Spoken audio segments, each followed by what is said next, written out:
College Football Week 13 Preview. Michigan, Ohio State take center stage in Ann Arbor. Conference championship games will be played next week. It feels like yesterday that Week 0 of college football kicked off as fans of the sport happily prepared for months of games. 3 short months later, the final frame of the 2023 regular season has arrived with Week 13. While it's sad to know that the games will coming to a close in the very near future, the best football is still to be played. The College Football Playoff Committee has ranked Georgia as the top team in the country for the second consecutive week, with Ohio State and Michigan following. Washington finally edged Florida State on Tuesday as the fourth-ranked team in the country after defeating 3 consecutive ranked opponents.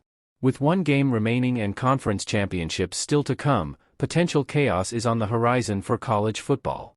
So, let's take a look at the Saturday slate of Week 13 of the college football season. Number 3 Michigan vs. Number 2 Ohio State, 12 p.m. Eastern Time. One of the greatest rivalries in all of sports takes center stage with everything on the line. For the second straight season, Michigan and Ohio State square off as undefeated teams for the Big Ten East title and a clear path to the playoff.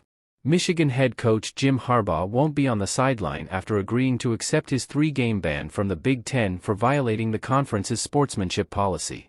It will be the third straight game for Michigan without Harbaugh, having won the previous 2 against Penn State and Maryland. The Wolverines have defeated Ohio State in their past 2 matchups, and quarterback J.J. McCarthy doesn't intend on breaking the streak anytime soon. Being able to get on top of that rivalry this last 2 years has been huge, McCarthy said in an interview with the Associated Press. And, we don't plan on being on the other side of that at all anymore. Ohio State enters the game third in the country in yards allowed per game, 252.9, and will be looking to slow down Michigan running back Blake Corum, who leads the nation in rushing touchdowns, 20. We're still confident, Buckeyes defensive end Jack Sawyer said. I think that's our motto, is playing confident and being stingy and trying to get turnovers and just playing as aggressive as we can on the field. If we do that, good things will happen. The winner on Saturday will face Iowa in the Big Ten championship game. It will be the last matchup between the 2 rivals before the conference expands to 18 teams and eliminates divisions. Auburn vs. Number 8 Alabama, 3:30 p.m. Eastern Time. For one day each November, houses across the state of Alabama are divided as the Iron Bowl is played for a year's worth of bragging rights.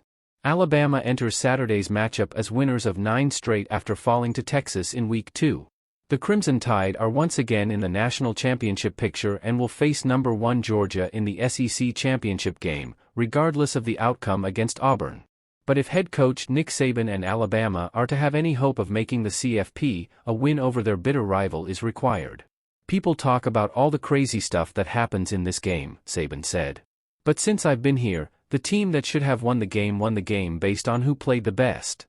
Alabama quarterback Jalen Milroe has become a threat with his arm and his legs in recent weeks, rushing for 7 touchdowns in the last 3 games. No matter what state you're from, you do know about the Iron Bowl. Being from Texas, I know about the Iron Bowl, for sure, Milroe said. I grew up watching it. But to be able to experience the Iron Bowl, it's going to be a great experience, for sure. Auburn is coming off an embarrassing loss to New Mexico State after entering the game as 23.5-point favorites. Prior to the loss, the Tigers had won 3 straight. Alabama has won 3 straight Iron Bowl contests. Florida vs. Number 5 Florida State, 7 p.m. Eastern Time.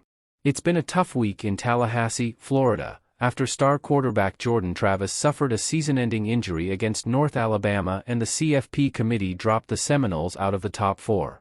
The injury to Travis ends his college career and puts Florida State's national championship hopes in jeopardy, but the Seminoles are still undefeated and control their own destiny. The Seminoles are locked into the ACC championship game and need to win out in order to have a chance of making the CFP. Tate Rodemaker, a 4th-year backup, replaces Travis as the Seminoles look to increase their winning streak to 18. We've got a lot of confidence in Tate and the job that he'll do, Florida State head coach Mike Norvell said, according to On3. He's got a great supporting cast around him. But this is a football team. This is a team that has faced adversity all season.